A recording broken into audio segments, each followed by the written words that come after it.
Nothing better than opening a fresh pair of Jordans. Never gets old.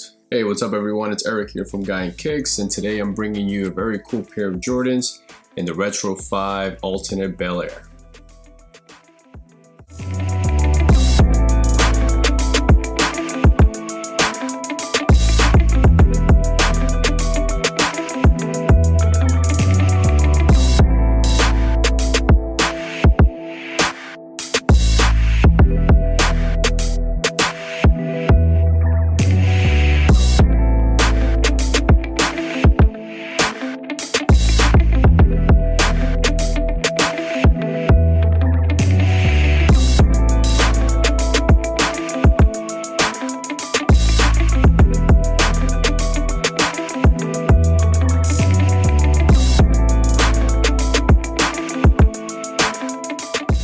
So yeah guys, so I wanted to bring this video just to show you the details on this shoe.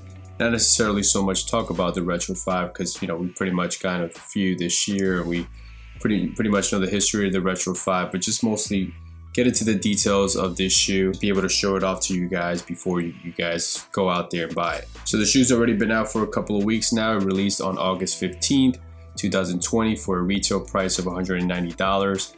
Initially there was rumors that it was going to come out for 200 bucks. When I saw some of the original pictures and I didn't see the Nike Air on the back, I was like, man, you know, there's no way Jordan is going to be releasing this shoe for 200 bucks, and it's not even giving us the Nike Air on the back. But probably, you know, misinformation, and the original price ended up being $190, which is the right price. If you don't know, the name the alternate Bel-Air is basically because the original Retro 5 Bel-Air released back in 2013, and that one featured a nubuck upper with a cool gray upper, and most of the different bright colors on this shoe were very similar to the ones in that original shoe. This one, on the other hand, has an all-white leather material on the upper of the shoe. As you start looking into the sock lining of these shoes, both pairs have a different color pattern. It's mostly like greens and purples and pinks, mixture of some blue in there. And the little details start again with the back of the tongue.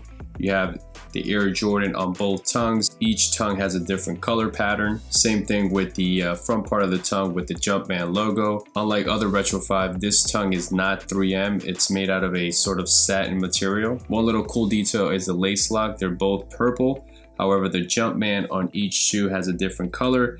The right shoe has a sort of pink color, and the left shoe has a lime green color. Laces on these are all black. The leather material on these feels pretty good, but I have some mixed feelings about this, so I'll get into that a little bit later. This shoe does feature the 23 on the side, and in both shoes they're in a different color. The midsole here is in an all purple color. You have the fighter jet shark teeth with alternate colors as well. I love that they included the speckled paint on this. That gives it a nice little detail. The shoe also comes with an extra pair of laces in this sort of like green highlighter color. You have the Jumpman logo in the heel, and again in alternate colors as well. You have the Air Sole units for the cushioning, and then you have the beautiful ice bottoms here with the Jordan name in the middle, again using that highlighter green color. And of course you can see the Jumpman logo through the translucent outsole.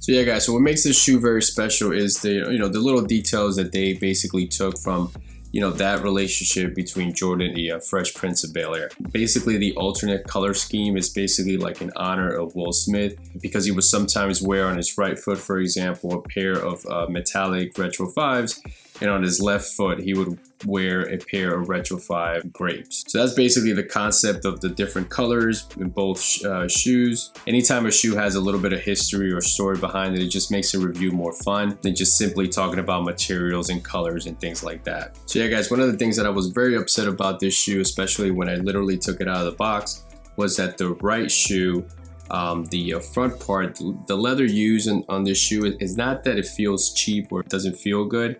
I don't know if it was different type of, I don't know, supplier or something like that, but the right shoe, the front part, the leather came out super wrinkled. It almost felt like someone had already been wearing the shoe prior to me getting it. So I inspected the shoe, looked around it, see if there was any like cracks or creases around the midsole or even on the outsole if it was dirty. It didn't look like it was. It doesn't look like it is.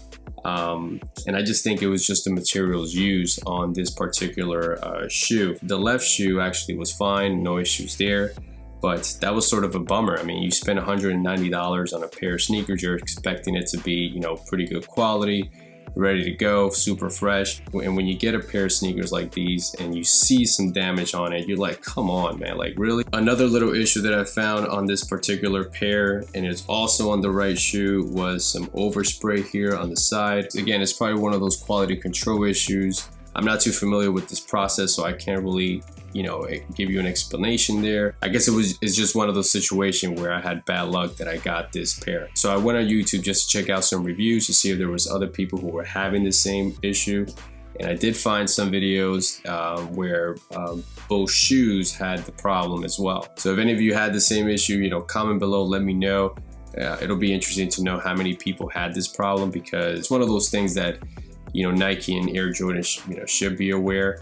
I'm not saying that my video is going to get to their attention, but the more people talk about it, maybe the word gets spread. Anytime you're buying a pair of $190 or any shoe in general, right? You don't want to buy a shoe and you get it and you're excited about the shoe and you pull it out of the box and it looks like crap. I just think that especially at this price point, a shoe should be in really good standards, and we shouldn't be getting a shoe that looks this bad. And listen, and by all means, I'm not someone to be freaking out when my shoes crease, but I want to be the one putting those creases on my sneakers. I don't want to get it out of the box and it already looks like someone's been running miles in it before I even put it on. But overall, I think it's a clean shoe. I'm a fan of the Retro 5. I think it's one of Air Jordan's, most popular sneakers. But if I was to rate this shoe, I'd probably give it like a 6.5. I was thinking of maybe like a 7 maybe, but with that leather issue and that overspray issue, brings the number down a little bit for me. It's a nice shoe to look at. It's clean. Perfect summer shoe too. It sucks that we're kind of towards the end of the summer, but it is a very dope shoe for the summer, no doubt about it. Bright, clean, and overall, like I said, the materials are good. It's just that one little, that huge knock actually. It's a huge knock. That's a big no-no for me right there. That cannot happen. I'm sorry. So that's it for me, guys. Let me know if this is a cop or a drop. And like always, guys, if you haven't subscribed yet, please feel free to do so. Hit the notification button so you don't miss any of my videos. Please follow me on Instagram at GuyInKicks, and I'll catch you guys in the next one. See ya.